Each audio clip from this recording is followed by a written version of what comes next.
Hi, everyone. Thanks so much for joining us here on the Daily Racing Form YouTube. I'm Gino Buccola alongside Mailloux with producer Lucia helping us out for some graded stakes action over at Churchill Downs. Let's head over there for Saturday and take a preview look at race number 9. It's the grade 3 Dogwood. We have filly and mare sprinters in here. These are 3-year-old fillies, actually, Ashley going 7 furlongs. And we have some talented fillies in here, some horses who have shown big performances. You have Ragtime, who recently just missed winning the grade 1 test, and that would have made her 3 for 3. So she's just like a neck away from being undefeated and grade 1 placed.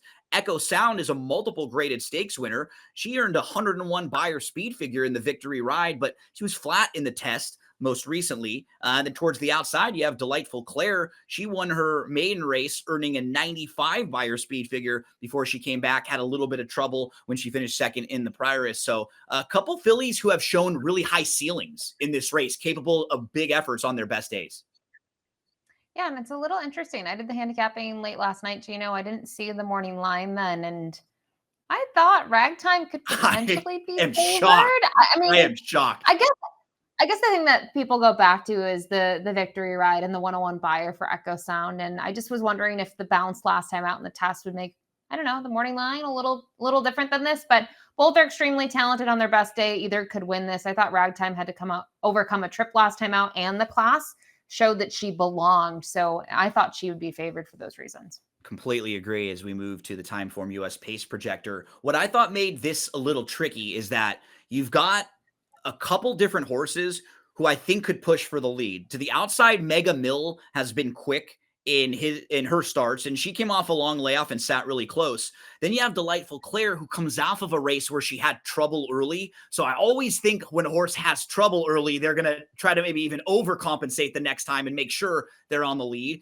Then a horse like Echo Sound, Ashley, who kind of bounced last time and now draws the rail. I wonder if they try to use that inside draw and get position. So I'm a little confused because I could actually see any of those 3 horses combining to show speed in here, but I guess Delightful Claire makes the most sense to be on the lead, Yeah, I'm torn. I don't know. I think the 8 could make the lead if she really right? wants it from the outside Yeah. draw, but it's gonna be interesting. I think what makes it harder for the 8 to get the lead is the 7 being to the inside, right? Trying to clear it might be just a little bit more difficult. Luckily, though, with the distance being 7 ace at Churchill, you got plenty of time to, kind of move into position. So it's not detrimental to the 8, but I think it does affect whether she makes the lead or not in here.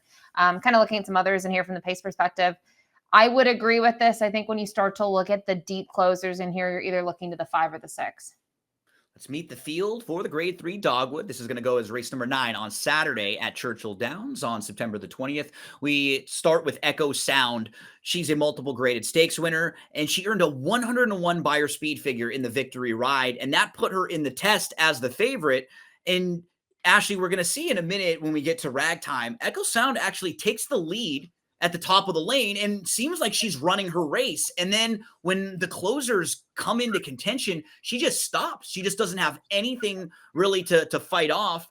And when you look at her form overall now, I'm not going to knock the multiple graded stakes wins and, being in the money in the exacta in 6 of 7. But you wonder if that 101 Buyer speed figure is more of an outlier than who she really is. Because a lot of her career has been spent more in the 80s to mid 80s or so if you're just looking at speed figures. So yeah, I never know what to do with a horse like this coming off a real disappointing effort when I couldn't really see any excuses. It's not like she had traffic or trouble or anything like that. Yeah, and it's tough, I think, too, going back to that race. Again, it was a compact field, and I'm always just a little hesitant on how to read those efforts. I will say the other thing is that day, in terms of the races on the main track at Saratoga, regardless of distance, speed did fairly well, and she certainly was speedy in that race. Not saying there was a bias. I don't like to throw that word out there. I'm just saying races at 6.5 or a mile and an eighth. The winner typically was quite close to it early on, and that was her case in that race. So I don't know what happened last time out. She sort of chased in vain and then just couldn't get it done.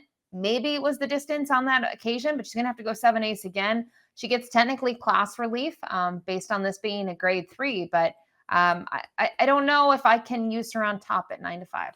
Now Florence Giroux jumps on. I just wonder if they try to, use that speed from the inside. We move to Gerland's Empire. She is a stakes place filly. She enters this off a runner-up effort at Ellis Park. That was against first level allowance foes, but she's just going to need a career best effort to be anything competitive with this group, Ashley. Yeah, she's going to need to take a big step forward. And I think the concern I have with her is she's her last, 5 or 6, she's always had a 70 something, right? One of them's a 77 that stands out a little bit more back on March 16th, but she just hasn't improved enough. I do like, though, I will say that she was able to take the show on the road. She raced well at Churchill. She raced well at Ellis. She had to close further from off of it last time out. I thought she had a good stretch run, but we'll see what she does returning to Churchill. Yeah, she's honest overall. She just looks like she's in a little bit tough here. We moved to K Cup, New York bred stakes winner. The cutback, I think, could help her. She tried a mile and an eighth in the Fleet Indian last time out. She was second, chasing a lone speed winner. She had a good start. She was just tucked in a couple lengths off. Now she gets to cut back to 7 furlongs. She's going to have to get a little bit quicker, than some of her better speed figures, but she's not completely out of the question in here. No, and I actually like her sprint races a lot. I liked her effort too back when she was able to win. She got an 86 in the Bowery. It was at the 7/8 distance. I think she needs to take a little bit of a step forward for 2 reasons. She's not facing the New York breds anymore, and she's going into graded stakes competition for the first time. That is something to consider. But I would have to think that now on the cutback, if they opt for this spot, she will be better second off the freshening. Ragtime, grade 1 placed. We're going to show you her runner-up effort last time out in the test.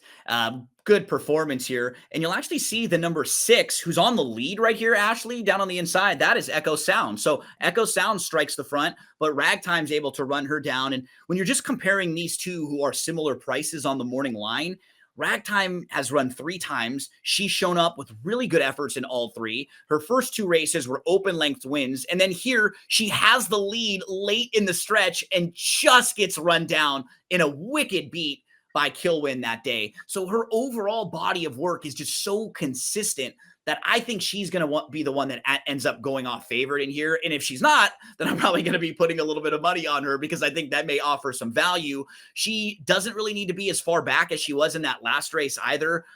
She can sit a little closer if she has to. She's just a really solid 3-year-old filly who seems like she's moving in the right direction. And it's interesting, the blinkers are going to come off. And I wonder if the thought process is that she didn't see Kilwin in those final jumps, didn't see someone trying to get to her. It's tough because it was so close to the wire.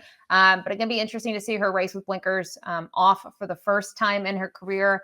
I love her test performance, even though she's defeated. She stepped up big time in that spot.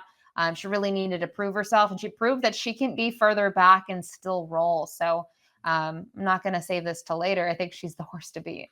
Yeah, proven at 7 furlongs. I just think she's better than most of this field. We move to Strong State. This one's honest and in very nice form, Ashley. She's won 2 in a row. She was inside. She had to wait inside some traffic. She angled out from 2 back. I'm not sure how strong the field she's beating in there, but she did it pretty well. She's now going to go 3rd start off the long layoff.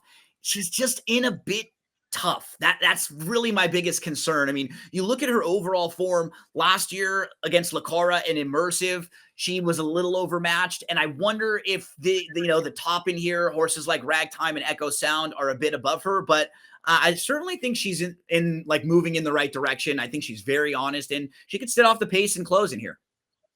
Yeah, she's been a little bit better, since the addition of LASIK. So now they come off.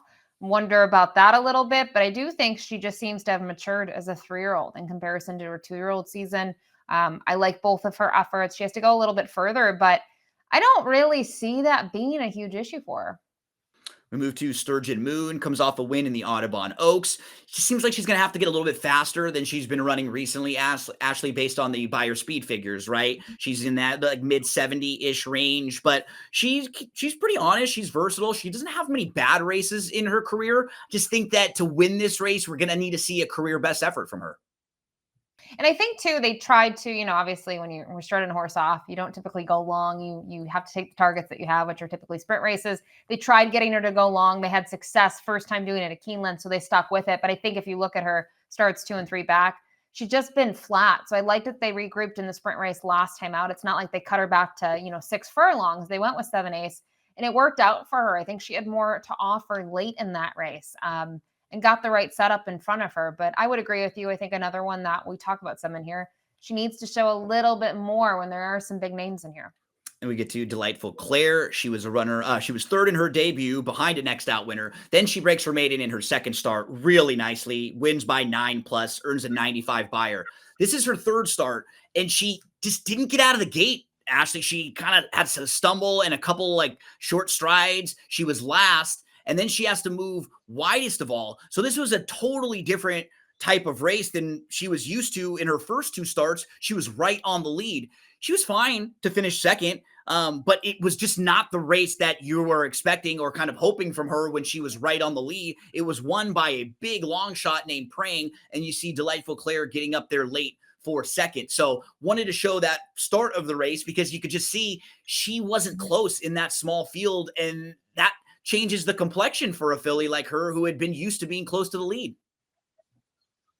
Yeah, I don't think you can really hold it against her, right? When you have racing trouble early in a race like that, it's tough to recover. And I think sometimes it's almost tougher in a sprint race like that, where the fractions weren't sub 45 to the half. They still went quick, but it's not like they went blistering. It didn't really set up for her, but she still closed late. Her win two back, visually extremely impressive, knowing that it should have set up for the closers, and she was just able to kind of decimate her competition. You can see there was a next out winner in terms of the third place finisher. So I wouldn't take anything away from that last race other than she learned something, right? And she was able to overcome it. She just couldn't get it done. Mega Mill rounds out the field. I think this filly's a little sneaky, Ashley. She comes off a really nice win over at Ellis Park, and she had not raced since December when she showed up on August 4th with that victory. She was battling for the lead.